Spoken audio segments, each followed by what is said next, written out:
Russia's Deputy Foreign Minister Mikhail Bogdanov rarely gives interviews, but in a wide-ranging discussion with our investigative reporter Eylon Levy at a conference in Rhodes, he slams the Israeli premier for megaphone diplomacy, accuses the Trump administration of destroying previous American peace efforts, and explains Moscow's stance on Jerusalem as Israel's capital.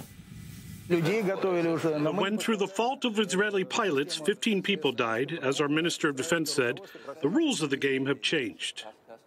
Mikhail Bogdanov is Putin's man in the Middle East, the Kremlin's Middle East envoy, and Deputy Foreign Minister of Russia. We met him at the Dialogue of Civilizations Rhodes Forum for a rare, in-depth and no-holds-barred interview.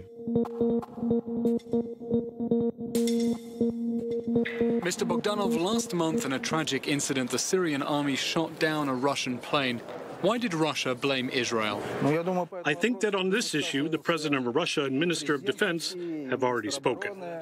So I think on my level, as a diplomat, I would be uncomfortable to comment on the issues that are related to certain military matters. One theory is that Russia has decided it's time to end Israel's freedom over the skies of Syria. Let me say again that I do not represent the Ministry of Defense. So if you have questions on this matter, you need to address them to the Russian Ministry of Defense. You say you don't speak for the Russian Defense Ministry, but you are the envoy of the Russian president, and he says this is, quote, a chain of tragic chance events, but the Russian Defense Ministry says it reserves the right to respond.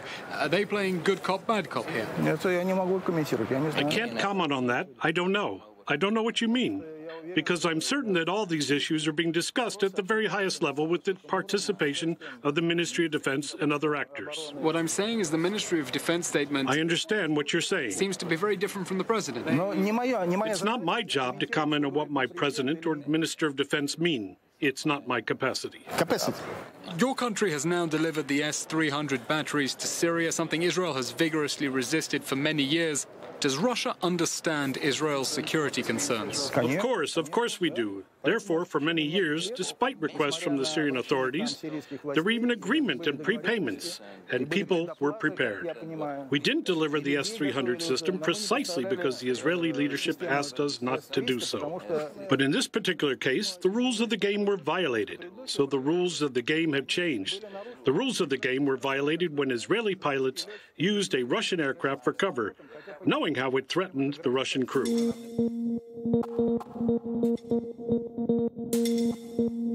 Israel is demanding that Iran be kept completely out of Syria. On what grounds? On what grounds are you demanding this? Like you say, you're not a spokesman for the Defense Ministry. I'm not a spokesman for the Israeli government. So we have nothing to talk about if you can't answer my questions, because Syria is a member of the United Nations.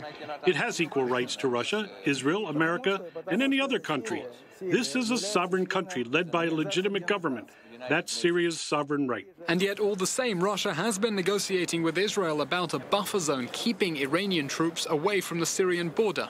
Of course, all this was done in coordination with Damascus. We told our Israeli colleagues on the political and diplomatic echelon that defense matters are ultimately decided by the sovereign Syrian leadership regarding Syrian territory. They have asked us and the Iranians to be there. The Iranians have said repeatedly on many levels that Syria asked them to help in the fight against terrorists. And when Mr. Assad tells them that their mission is accomplished and they are no longer needed, they will leave Syria, just like us. Skeptics might look at Russian policy and say, with evidence of Russian interference in the American elections, poisoning of the Skripals and the invasion of Ukraine, that actually it's not credible to say that sovereignty is what's driving Russian foreign policy. You know, it's really funny to talk about this. You must not be aware of the processes that have taken place in the last 4 years. Regarding Ukraine, I want to ask our European colleagues. There were elections, and we were only waiting to implement that agreement between the legitimate president and the opposition, which was guaranteed by Germany, France, and Poland. Did it happen? Where are these guarantees? Where are these elections? And where is the legitimate president? And you are talking about credibility?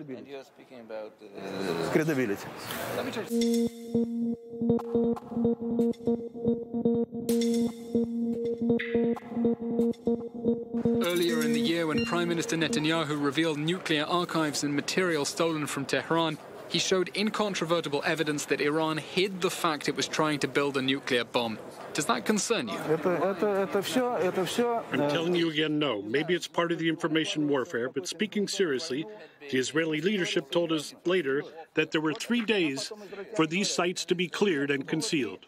If that's the case, Israel should have taken a different approach and not worked with journalists and with what we call megaphone diplomacy. But say seriously, let's check this now, today, not in New York. We're ready to assist, and I think the Iranian leadership is ready to assist and check this. The same goes for the archives referring to the nuclear program in Iran. It's not a matter of speaking from a stage. It's the work of the IAEA, which is supposed to check this. It is a professional and serious organization. It has authority and legitimacy. And to tell the whole world they have something and to show pictures, maybe some people like this and it helps him. Maybe it's intended to score points and for internal consumption. But if you're talking seriously, this issue has to be dealt with at the professional level. The IAEA recently published the latest report, and Iran is the most inspectable country in the world when it comes to the nuclear issue. According to the Israeli Prime Minister, the evidence for the Iranian nuclear archives proves they were trying to... These documents and archives should have been transferred to the IAEA long ago. These new sites raised in the new... No, but it's naive to think that only one country and only one secret service knows something that nobody else knows. That's what I think.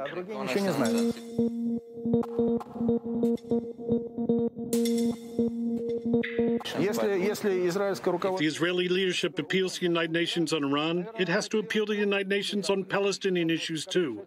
How to solve the Palestinian issue. Israel is not doing what it should be doing, according to the Security Council and the Security Council resolutions. Do you think the policy changes of the Trump administration could have a positive, constructive effect in the Middle East? I think, on the contrary, the new U.S. administration is working to undermine the legal basis for resolving the Palestinian-Israeli conflict, and on the basis of establishing 2 states that would live more or less in peace and secure conditions with each other. They're destroying what previous administrations did, for which the Americans, Israelis, and Palestinians won Nobel Peace Prizes. Mr. Bogdanov, you've spoken to both sides. If Israelis and Palestinians renew negotiations and it turns out they can't reach a deal, what should Israel do? I don't know. Many Israeli officials told us the best thing is direct dialogue with the Palestinians. We agree with this logic. Moreover, if you know, President Putin proposed a meeting 2 years ago between the Israeli Prime Minister and President Abbas in Moscow without preconditions. But unfortunately, our Israeli colleagues rejected this effort for direct talks at the highest level and to try to move this point from an impasse.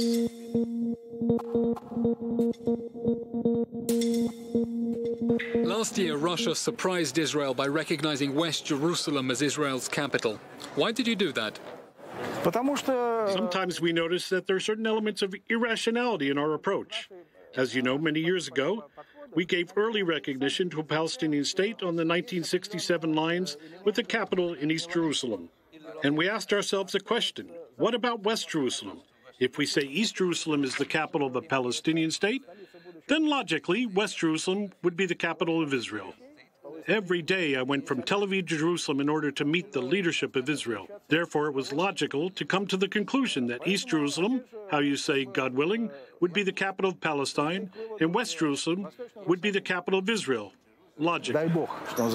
If it's illogical not to recognize West Jerusalem as the capital of Israel, why is it logical to keep the Russian embassy in Tel Aviv?